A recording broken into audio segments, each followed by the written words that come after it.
그때 예수님께서 제자들에게 말씀하셨다. 예루살렘이 적군에게 포위된 것을 보거든 그곳이 황폐해질 때가 가까이 왔음을 알아라. 그때 유다에 있는 이들은 산으로 달아나고 예루살렘에 있는 이들은 거기에서 빠져나가라. 시골에 있는 이들은 예루살렘으로 들어가지 마라.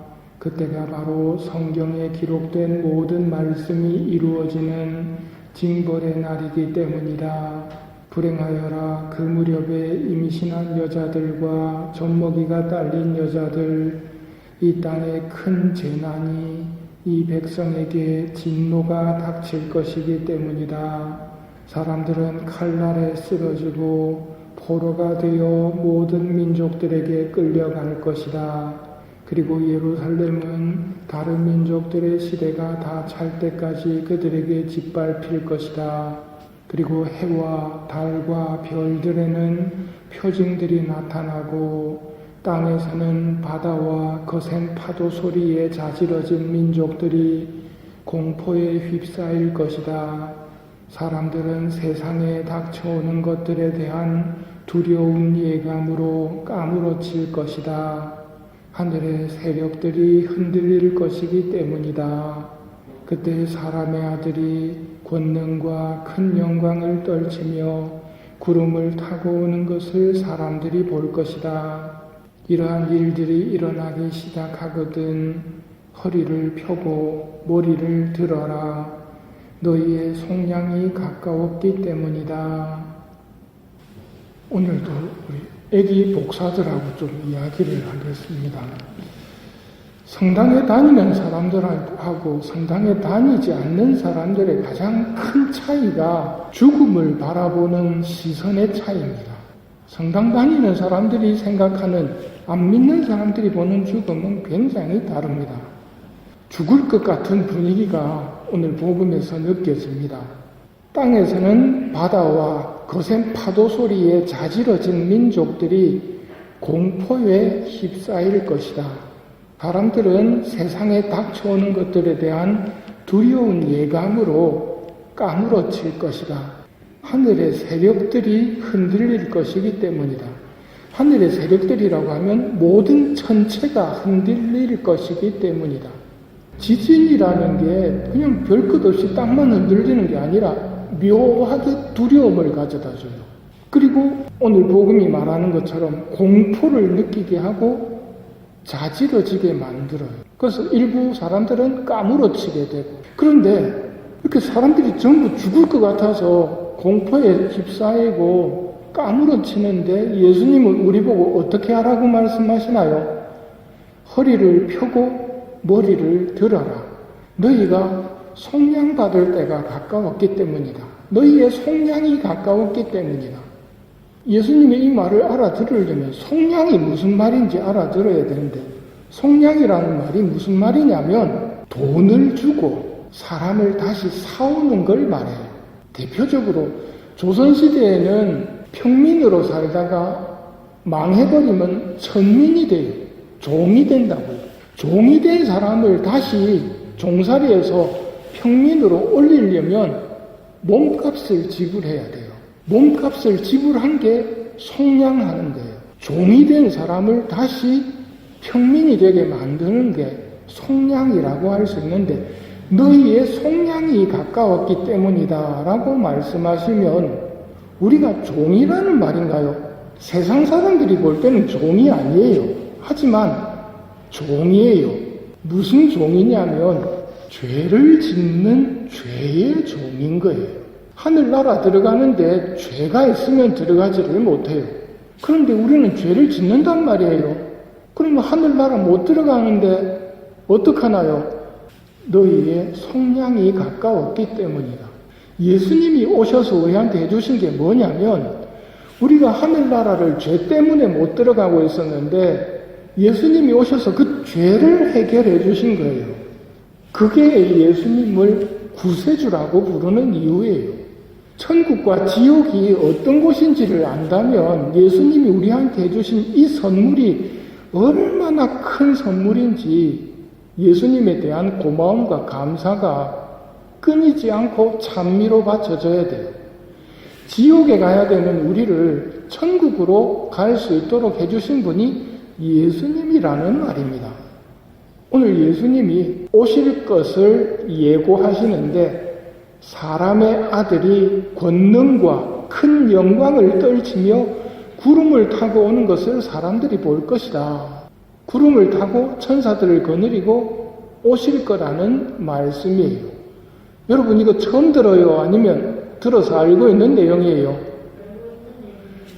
어디서 들었느냐면 하늘에 올라 전능하신 천주성부 오른편에 앉으시며 다음에는 뭐예요?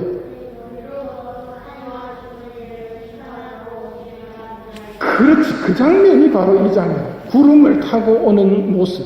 구름을 타고 뭐하러 오시는다고? 산이와 죽은 이를 심판하러 오신다. 구름을 타고 오셔서 산 사람과 죽은 사람. 산 사람은 누구를 말할까요? 천국 가는 사람. 죽은 사람은 천국 못 가는 사람.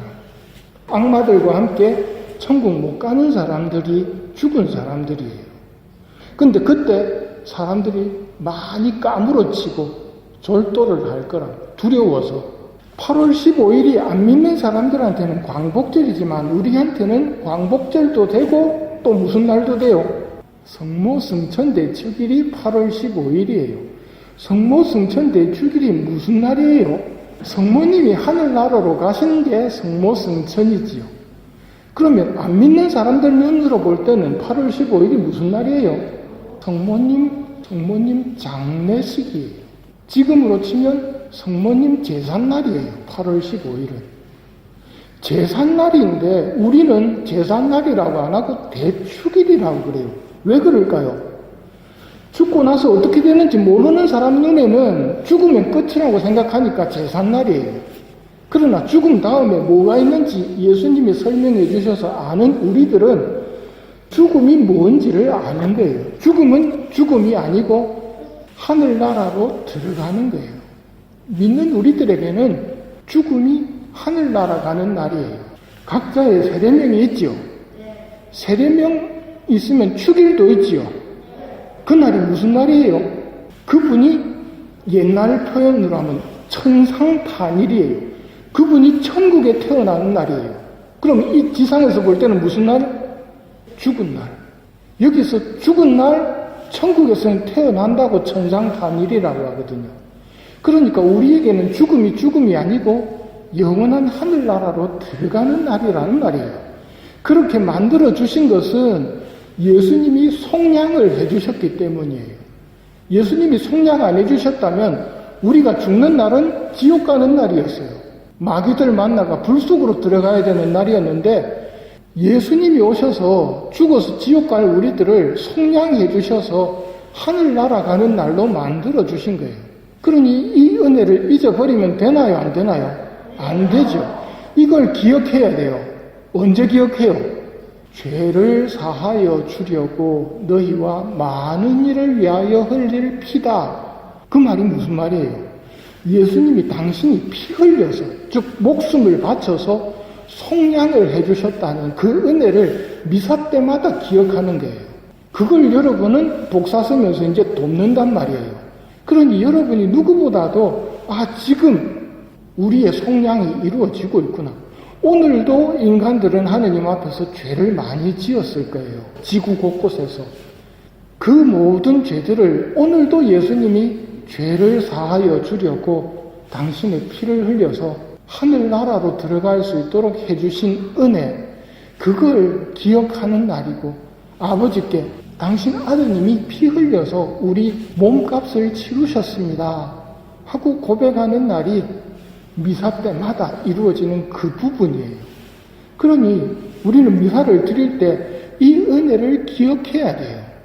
죄를 사하여 주려고 너희와 많은 일을 위하여 흘릴 피다. 이게 바로 우리 이야기라는 것. 이 은혜가 얼마나 큰지 잘 기억해야 된다는 것. 그래서 예수님께 그 말을 들으면서 감사합니다 해야 되고 그 예수님이 내 안에 오신단 말입니다. 영성체를 통해서. 그러면 내 안에 오신 예수님께 정말 고맙습니다 하고 말씀드리는 시간을 가져야 돼요. 미사 딱 끝나고 떠들면 안 된다고 하는 이유가 바로 그 이유예요. 미사 딱 끝났을 때 예수님이 내 안에 와 계신데 그 예수님하고 이야기하라는 말이에요. 예수님에 대한 감사. 여러분, 예수님에 대한 감사의 마음, 예수님 사랑하는 마음이 있어요? 신부님은 없었어요. 감사해야 된다는 것도 알고 사랑해야 된다는 것도 알지만 감사도 없고 사랑도 없었어요. 그럼 어떻게 해야 될까요? 여기서 중요합니다. 여기서 위선자들은 사랑이 없으면서 사랑이 있는 척해요. 믿음이 없으면서 믿음이 있는 척하고 감사가 없으면서 감사가 있는 척해요. 그러면 진짜 망해버립니다. 속량해 주셔도 그 속량의 은혜를 못 받아요. 그럼 어떻게 하면 받을 수 있을까요? 신부님처럼 사랑이 없고 믿음이 없는데. 잘 기억해 보세요. 사람들이 예수님에게 어떤 사람들을 데리고 갔어요? 병자와 허약한 이들을 데리고 갔어요. 그러면 예수님이 고쳐주셨죠. 신부님이 걸린 병이 뭐냐면 사랑이 없고 감사가 없는 병에 걸린 거예요. 그러면 신부님이 예수님한테 가서 솔직하게 말씀드려야 될까요? 아니면 있는 척하고 감사합니다, 사랑합니다 해야 될까요?